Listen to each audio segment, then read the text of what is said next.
At Total Pharmacy Care, we fill your prescriptions and answer any questions about your medications. No distractions and no long lines. Tell your doctor to send your prescriptions to Total Pharmacy Care. And it's episode number 36 of the Bank On It podcast. We want to say thank you real quick to our sponsors, the City of Pikeville. Go check out their website at www.visitpikeville.com. We're also brought to you by Presbyterian Homes of Cedar Creek and Good Shepherd at Phelps. If you are looking for quality care for loved ones, look no further than Presbyterian Homes of Cedar Creek and Good Shepherd at Phelps. Both facilities treat your loved ones with care and respect. They offer therapy, daily activities, exquisite cuisine, and home-like settings to make your family members feel at home. Call to schedule an appointment today. At Cedar Creek, call Jessica Thacker at 432-8243, and at Good Shepherd, call 456-8725. Caring for your loved ones is what we do best. And as you can see, the gang's all back. We got softball down last week, and now it's time to jump into baseball, and we're going to get right into it, talking about the Coach of the Year. Now, we've got 5 nominees for Coach of the Year this year. We've got John Meehan, first off, of Hazard. And, Randy, you want to talk a little bit about John Meehan? John Meehan is one of the best coaches you'll find around. I mean, when you think about fundamentals and teaching throughout the season, that's what they do. If you ever watch a Hazard game, he's always using each play, each thing as a teaching experience for his kids. He's never too up on them or too down on them. If they mess up, he asks them why they messed up and how they can learn from it. So he's one of those great coaches like that. And Hazard obviously took his team deepest this year of all the mountain teams this year. You know, they won 4 14th region titles in a row. A big part of that is with John Meehan and his staff. When we talk about head coaches, you know, a lot of times the assistant coaches gets overlooked. Right. But everybody, when we talk about head coaches here, we're also including their assistants, because Hazard just had some phenomenal assistant coaches this year. But what Meehan and his staff has been over the last 4 years, winning 14th region title each year is just unheard of. They make it to the Elite Eight again this year, so just a fabulous year. All right, our second nominee for Coach of the Year is Sean Hall from Johnson Central. And Trevor, tell us a little bit about Coach Hall. You know, Sean has built a dynasty at Johnson Central. You know, I mean, they're in the hunt every single year. You know, they've pretty much dominated the 57th district. Yeah. They're always right there. And, you know, for the past couple of years, it's been Johnson Central, King Supreme of the 15th region. This year, the past couple of seasons, I'll say, Lawrence County's kind of they've been they've been on the verge. They have been, but this year, you know, they nipped Johnson Central in the 15th region championship. But you know, Hall is he's always had Central there. You know, he took over from Mike Collins years ago, and you know, Johnson Central's they are the epitome, I would say, of 15th region baseball. They always have been, they always will be. But, you know, they won the 57th district this year, made it all the way to the 15th region championship. You know, I look for them to be back again next year. I'll just look for it. All right, our third coach is Jordan Compton from right here in Pike County at Shelby Valley. Yeah, Coach Compton, you know, when we first started doing all regions and all mountains, I think he won 2 or 3 in a row. Up here at Shelby Valley this year, you know, he's their first district title since the year 2000. I mean, it seems like he's always got 2 or 3 7th graders or 8th graders on his roster. Finds a way to get the most out of these kids, and just a phenomenal year. And, you know, Shelby Valley, most people thought, you know, that's Pikeville's district, because it seems like Pikeville wins that district every year. And Pikeville had another good team, but that Shelby Valley found a way to win that district this year. So a lot of that's with the coaching staff of Jordan Compton and his guys are under him. I mean, just a phenomenal job. And coming back to you, we'll talk about Chris Lawson, our 4th finalist for Coach of the Year from Pike Central. Yeah, Pike Central, I mean, another one of those names, Chris Lawson. He's just like Sean Hall. He's like Jordan Compton's turning into the same type. When you think of these guys, you think of consistency. Every year they teach these kids the right way. You know, they lost a lot of pitching last year. They lost a lot of good players last year. This year, a lot of people, you know, Pike Central might be a little down. They were right there. They won the 60th district this year. And you know, it seemed as the year went on, they got better and better. And a lot of that is because of Chris Lawson and his coaching staff. And our 5th and final finalist is Travis Feltner from Lawrence County. Steve, tell us a little bit about Coach Feltner. He's an exceptional coach.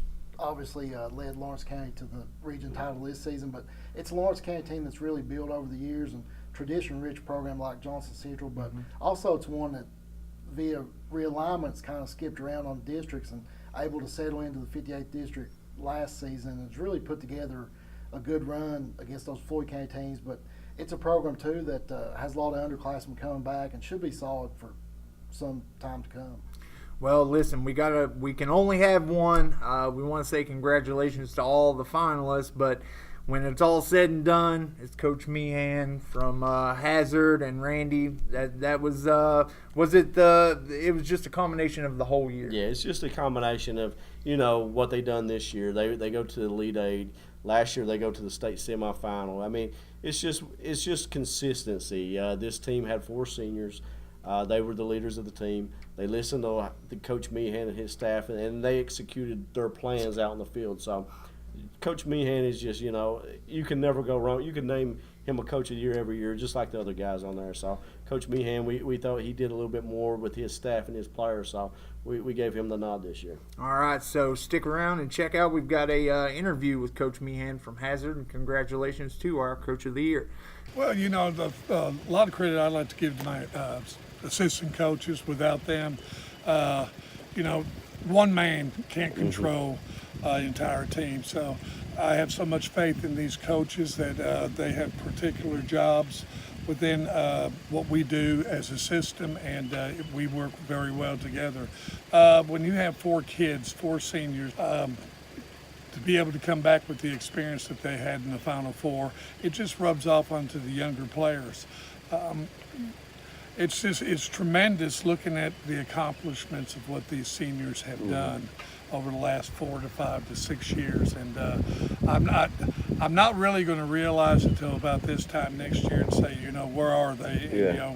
I wish I had this one back, but graduation hits everybody, and you just have to move on. At this point in my career right now, I don't know how much longer I'm going to go, but I had some fantastic kids that I coach, and I've got a lot. We just roll over next year with the 8th graders coming up. Again, we'll start hearing it early. The boo birds saying that, Hazard's done, but I don't believe that. I don't believe that with this program and the assistant coaches I have around us and the community support that by the time we get to this point next year, I think we'll be a force, and we might have an opportunity to knock off a big dog or even make a run in a tournament. Again, what I'm getting ready to say, all the coaches around here are going to say the same thing. I've said it 100 times, these kids outwork, in my opinion, most programs around here, because time is not a factor to them when, we get up real early in the morning and you hit the weights early in conditioning throughout the year. But biggest thing with us is that we travel, and when we get rained out here, we'll pick up the phone, we'll travel to make sure that we get the maximum amount of games that we can get. But again, I've spoke to so many people, since the game on Corbin. I just sat back in the dugout and pinch myself to sit back and say, I cannot believe how this team is playing today. And, I'm not shocked, but you hope as a coach when you get into postseason that things go your way and you play well defensively, you hit the ball, you bunt, you pitch well. But on Saturday, one of the biggest wins in our program history, I've never seen my team play better, and it might have been the most exciting game I've ever been a part of when we beat Corbin in 10. That's it. I just, we sit back as a coach and staff, and we were talking about it on the bus ride home, just talking about each individual kid on all 9 positions. My catcher, not one ball went by him. My right fielder, throwing a man out at third. My center fielder, Kyle Johnson, throwing a man out at the plate in the 7th inning. Andy Baker at shortstop, keeping a bullet in the infield that mattered by the time the inning was over, because that man would have scored if that ball got out in the outfield. My third baseman made 3 fantastic plays, and then Blair, what can you say about Blair? 10 innings, 112 pitches against, I think, a very, very, very good Corbin team. But we're senior led, and the kids get along very well, and we've had injuries, we've had some kids leave the team, and we just respond. When something happens, we just fill a hole. And are we lucky? Yes. Are we blessed? Yes. And I just, again, this never gets old to be at this stage in the season and being part of a Final Eight in the state. And I just thank God every day to be part of this program. And now into the Player of the Year. Again, we have 5 finalists to talk about. First off, we'll jump over to Trevor talking about Riley Priest at Johnson Central. Man, what did this young man not do this season? He filled the stats up, so what he did. I mean, Riley Priest was on just nearly every statistical category that the KHSAA keeps up with all year. I jotted some of them down here real quickly. He was tied for 13th in hits, 14th in doubles. He was tied for 10th in triples, 22nd in walks. He was 25th in slugging percentage and 7th in the state in runs. I mean, This kid is just a walking stat. I mean, he just, he does it all. He also pitches. He's their starting third baseman. Great hands, great bat. I caught a video of him this weekend. He was at the Kentucky Prep camp. He hit. He was I think he led the camp with bat velocity, which is the ball coming off the bat during batting practice, 95 miles an hour. He hit like high 80s off the mound at that camp this weekend. He hit a home run batting left-handed. He's a true righty, but he batted both high ways school on the switch plate. hitter. Exactly, which is rare. He just, his kid done it all. So, I mean, I think he was a shoe-in. And then we've got go to one of Coach Meehan's guys, Andy Baker from Hazard. Hazard had 4 seniors, and arguably any 4 of those guys could have been Player of the Year nominees. But Andy Baker, you watch this kid play, he's always got a smile on. He led them in wins on the mound with like 7. I think he was 7-1. His ERA was around 1 or a little bit under. He came up with big clutch hits. He was just always in the right place, right time, always making play after play, and he did it with a smile on his face. And he's just one of those fun kids. You just got that smile watching him play. So. Yeah, he loves the game, and then you just love watching him play the game. Like, that's what it is. And then Steve, tell us a little bit about our third finalist, Jackson Feltner from Lawrence County. He's a true power hitter, but he can also hit for average. He's a type of player that's going to do a lot of things offensively and defensively. He has a good glove, but anytime he's at the plate, he's going to produce. Really turned it on in the postseason after having just a tremendous regular season. But with that Lawrence County team, it's a talent-heavy team, and he's really the guy that makes the group come together. And then our fourth finalist is Gunnar Collins from Paintsville, Trevor. Well, I'll tell you, Gunnar, young kid, a tragic thing happened to Gunnar. I think he only got to play like 23 games this year. But last season, Gunnar tore his labrum in his shoulder, ended his season. I think 23 games in this year, he was sliding head first into a base and tore it again. So he was done. But what the kid did was amazing when you look at his stats. He was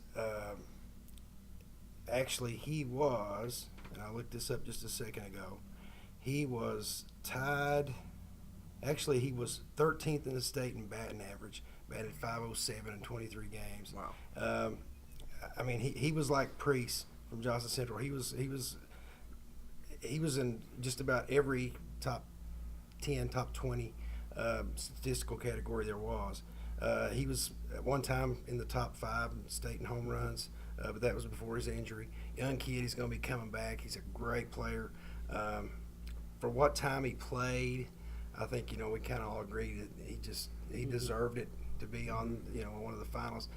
The kid can just flat play, and not to mention his grandfather is the former major leaguer Johnny LeMaster. So he's been taught right. He's been taught the old way, and he's going to be special. He really is. And then our fifth and final finalist, another Hazard Bulldog, Bailey Blair. One of those 4 seniors, just an athlete on the football field. He was their quarterback. He was one of their top pitchers along with Andy Baker there. Big bat. And I think he hit either third or fourth in that lineup. So anytime you're hitting in that spot, you got a big bat. He just came up. He was another kid like Baker. Big situations, he always made the right play. Came up with a big hit. Just a consistent player. and he's been there before, experience. So there was no situation that shook him. So congrats to Bailey Blair for his nomination there. And listen, another difficult decision, but when it came down to it, it was Riley Priest from Johnson Central that ends up being the Player of the Year this year. You know, and that's another thing about Riley. He's just a junior this year, so he's going to be back. You know, Plenty more to see. Exactly. Johnson Central's going to be tough next year, so he'll be back. Big things coming from him. Well, congratulations again to Riley Priest from Johnson Central, the All-Mountain Player of the Year. And now into our first team All-Mountain team. Now, obviously, all 4 of the other players that were Player of the Year nominees are obviously going to end up on the first team. So that's Bailey Blair of Hazard, that's Jackson Feltner of Lawrence County, Gunnar Collins of Paintsville, and Andy Baker of Hazard. Congratulations to those guys. Obviously going to be on the first team. And then the other guys we want to talk about, we got a long list and a lot of players. Bryce Blevins from Lawrence County. Steve, tell us a little bit about Bryce. Great young talent. Already has picked up the offer from UK. Is already committed to UK. And in that 2022 class, probably one of the better pitchers in the state. All right, one of our other pitchers is Blake DeLong from Johnson Central. Trevor. Oh, Blake, like Steve was talking, he got an offer from EKU. He'll be a colonel this coming season. Mm-hmm. So Blake was a first baseman, pitcher, and Blake is one of these rarities I talk about a lot. It's not very often you see a true left-handed first baseman anymore. And it gives you an advantage. I played first base in high school myself, and it was left-handed. Mm-hmm. And there's an advantage that it really gives you being left-handed, concerning tagging and things like that when it comes to being a first baseman, especially kids with pickoff moves and such. But Blake, just great hands, great bat. He hit on senior night. He hit 2 home runs in the same inning, 3-run homer and a grand slam in the same inning against Prestonsburg. He's gonna do great things at Eastern if he's given an opportunity. And then our last pitcher on the list is Andrew Allen from Mingo Central. Josh, tell us a little bit about Andrew. Just raw arm talent, dude. Like when this kid steps on the mound, he's bringing the velocity. Like he's got the location. And in a lot of starts, he started out really well. Although Mingo didn't win a lot of games, like when he was pitching, they were in the game. And they were very, very competitive. And that's what you look for. And he's young, he's talented, he's going to be around. I think he's got 2 more years left. So he's definitely looking forward to seeing what kind of stuff he does in the future. And then our first team All-Mountain team backstop at the catcher position is Dalton Baker from Hazard. Another just a senior from Hazard who can do a little bit of everything. Another good bat experience. And when it comes to, being a good catcher, it's more than just your offense. And defensively, he's one of the best catchers in the mountains. Just a superb athlete, knows how to control his pitching staff. And when it comes to his offense, he has a really good offense. So a solid piece in that Hazard lineup, and, he settles everything down when it needs to settle down. So it was a no-brainer there. And into the first team All-Mountain infielders, aside from the 2 we've already mentioned, Jackson Feltner and Gunnar Collins, we're going to talk about Deshaun Prinkleton from Pike Central. Now, Deshaun is an athlete. You could plug him in anywhere, and he's gonna be good on the field. Played a lot of shortstop for Pike Central, but he was also one of their top pitchers. And in big games, he could deliver it. He had experience. His bat, though, especially late in the season, his bat really came alive, and he helped Pike Central to capture that 60th and make that little run in the 15th. So that was one of the points I was going to make in the 60th district tournament. Like he was all about the big moment, like in the dugout, cheering his team on. Like he was the most vocal player on the field amongst either team, like between them and Belfry. Like it was not even close. And then he was always around the ball. Yeah. And then our final first team All-Mountain infielder is Hunter McLeod. Trevor. McLeod was the cleanup hitter for the Eagles.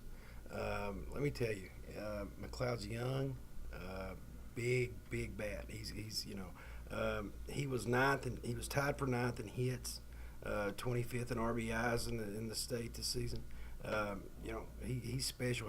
He's one of those kids you can about plug anywhere. He can play first, second. He can play a little bit everywhere. So he's going to be one to watch out for coming up next season. And now it's time to get into the outfield with our first team All-Mountain outfielders. First name on the list, Jackson Hensley from Pikeville. Hey, what can't this kid do? I mean, he's got a big bat. In center field, there's nobody covers more ground. When he gets on a base pass, you might as well say if he walks Forget or about gets it. a single, you might as well say it's a triple because he's going to end up on third one way or the other. And when he gets on, he really puts a pressure on the pitcher. And, a lot of times he can change the game without even really doing anything except for, that threat to steal. Right. And, they're so worried about him that it takes them off their game. So Jackson Hensley is just an athlete and a superb baseball player. And, he keeps making waves on the football field, Yeah. but he's just as good on the baseball field too. A guy that's definitely electric. And then our second outfielder on the list, Isa Scales from Mingo Central. Josh, tell us a little bit about him. And Randy, I'll come right back at you and say, like, this kid, I don't think there's anybody faster than him that I've seen play in the outfield. Like, but I mean, he's just one of those dudes. Like, if the ball's in the air, I think he's going to get it. Like, I don't see him not getting the ball. Like, he's a rover, dude. Yeah. You can throw him anywhere in the outfield, and he's going to make a play. Yeah. He's going to find the ball. Like. And our third and final All-Mountain outfielder is Jake Hyden from Paintsville. Trevor, tell us a little bit about him. Well, Hyden is another one of those kids who he can motor. If he can get the leather to it, he's going to catch it. He's got a sure glove. Great leadoff man for the Tigers. He's a base stealing machine. He was third in the state in stolen bases, a perfect 39 for 39. Wow. So the kid, he's got a great motor on the base path. Just the instinct from when he watches the pitcher break to throw home, he's gone. And another thing, is another thing we relate back to. He's young, so he's going to be back for Paintsville. And like I said, he pitched quite a bit this year too. So Paintsville's they're going to have some young talent back with Collins and Hyden back. And now we move into the utility position. We've already talked a little bit about Andy Baker from Hazard. Our second utility position is Trajan Campbell. Randy, tell us a little bit about him. Now, Trajan, he's one of these kids coming back. He's going to be a senior next year. And you look at his stats, I think he led the team in hitting. He was close to 500 for all the season. He gets hurt there in the 14th region tournament. Goes back to the semi-state before they go to the final eight. Bottom of the 10th, it's 0-0 tie or 1-1 tie game. He comes up with the game-winning walk-off. So even hurt, he is clutch. So when you think about Trajan Campbell, you think about clutch. You think about his hitting. I saw him in the couple games over there in the 14th region in the first round against Jackson City. Had 2 triples in the same inning. He led it. So the kid just can hit. He's a contact hitter. Makes plays in the outfield. He's been there before. He's just an electric athlete out there. And our third utility guy, John Potter from Pike Central. Josh, tell us about John. He's just another one of those consistent players, and I know it sounds like we're repeating each other, but that's what we look for is the consistency and the ability to be able to go out there and make all those plays. Like the hard plays look easy, and that's just that's what this kid does. And with John Potter, him and Prinkleton were their 2 top pitchers. Mm-hmm. But the thing about John Potter is I think he finished 11th in the state in batting average. So it's not he's a true utility guy. He can go out there on the mound and get you the big win, but he can also come back and do it at the offensively in the bat as well. So and he's just like you were talking about, to elaborate on that, he's just a great situational batter. Like he's so smart in the box. And he kind of came out of nowhere this year. He's one of those names that a lot of people didn't have on their radar, and he put in the work. He kept getting better throughout the season and finished with a big year. Well, and then one more name left on the list. It's Shelby Valley's Jackson Lockhart. We're Willie. And Jackson is one of those kids who started playing varsity level when he was in the 6th or 7th grade. He's one of these kids who's helped turn that program around with Shelby Valley. Signed to play at U-Pike next year. His dad is an assistant coach, so he's coachable. He's kind of been there since Jordan Compton's been the head coach and really helped him kind of grow as a coach to the program. And one of the few seniors on that team, and to turn around the difference to win that district. He played a huge role. He could pitch when they need him to pitch, play shortstop, play third, whatever you needed. He played everywhere. So a true utility player. All right, congratulations again. That wraps up the first team All-Mountain team. Now we move into the second team All-Mountain team. We're going to start out with the pitchers. First pitcher on the list, we've got Perry Central's David Elkins. Yeah, just a consistent guy. I mean, always on the mound. You know you're going to get a good start from him. He's going to give you put Perry Central in a position to win. Perry Central, they were a team that, expected to go a little bit farther in that 14th region. Breathitt County pulled a big upset win on them. But Perry Central still had a great season, and David Elkins is a big reason of that, because he's the ace on that staff, and he comes out and kind of sets the tone, and, everybody kind of falls from there. Right. And then the other pitchers on the list, we've got Gabe Farrell from Johnson Central, Grayson Harris from Pikeville, and then Braxton Ratliff from Paintsville, Trevor. Braxton was another one of those kids that could just do it all. He played pitcher, he played little third base, mainly a lot of shortstop after the loss of Seth Williams. Braxton was a great football player too. He's just one of these kids that, like we talked about Jackson Hensley, he can just do it all. He's signed to play college football now. He'll continue his career there. But Braxton was just one of these kids. You could plug him anywhere. Give him a tennis racket and tell him to go play. He can do right. it. So he's another one of Johnny LeMaster's grandkids. So he's been taught the right way. He's been taught the old school way of playing baseball. So he'll be successful. And then moving into position players, we've got Logan Billiter at catcher from Shelby Valley. And then into the infield, Matt Baldwin from Paintsville, Ryan Sarton Sloan from Johnson Central, Evan Coleman from Pike Central, and Ethan Varney from Tug Valley. Josh, tell us a little bit about Ethan. Ethan's one of those players, man, like you watch him play and he's like, you're just like, it just looks so smooth. Like it's so fluid. It's like watching water run down the stream. And then, like, by the end of the game, you're thinking, man, if I had about 3 or 4 more of these guys like him, I'm going to be pretty good. Like, that's the feeling you get when you watch Ethan play. And, I mean, that goes for saying about a bunch of these guys on this list. But, again, that's the criteria we look for. I mean, if you're out there trying to make plays and, I mean, you show the passion you got for the game, like, it's going to be easy to spot you out. Like, and that's one of those things you get when you watch him, man.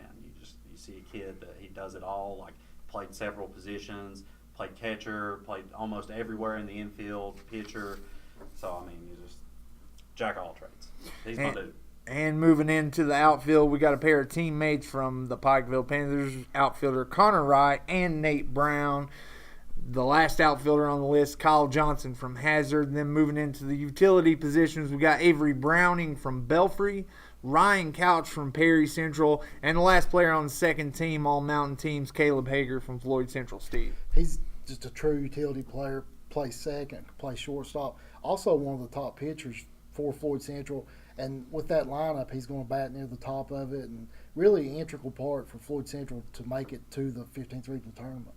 And congratulations again to all of the second team All-Mountain players. We're going to move right into the third team.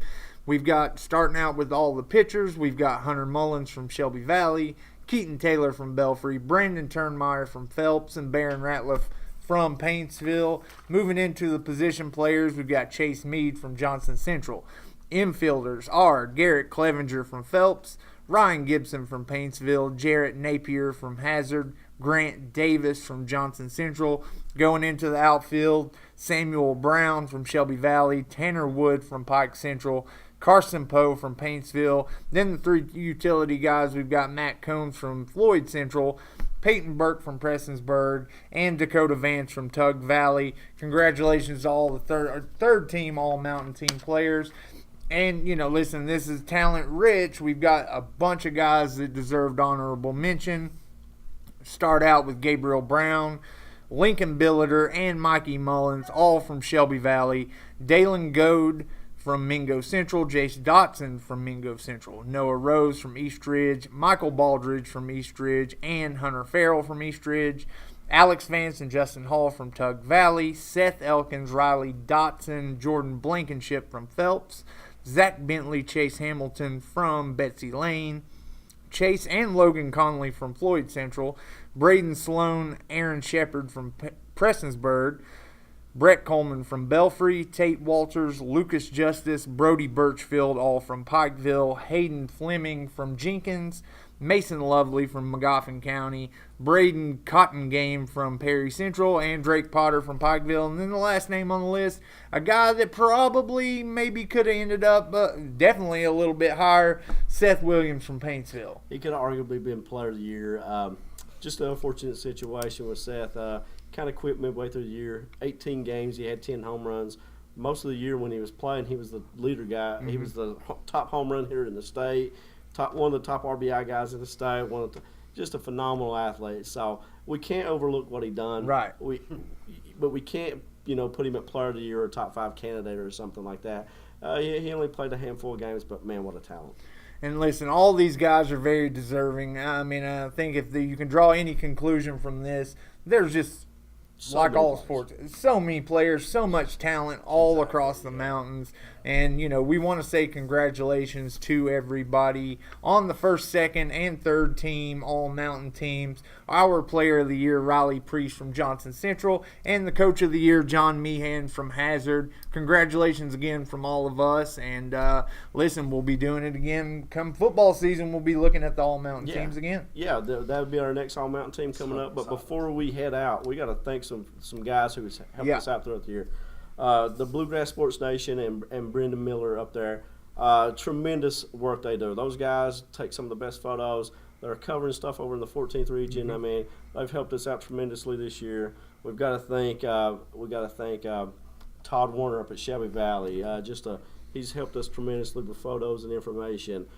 Even guys like Teddy Painter from Mountaintop Media, they've helped us out tremendously. Willie Hope and all the crew at WYMT, those guys, they've shared information with us, shared stuff with us. So a big thank you to those guys as well. I mean, Willie Hope, Tommy Poole, and Marcus Browning. I don't want to leave any of those guys out. They've all been good to us. So, a lot of this stuff is we're doing the bulk of the stuff, but people send us stuff too to help us out, and Absolutely. we appreciate that as well. We got some great parents who send us a little information here and there too, so we thank them and all the coaches.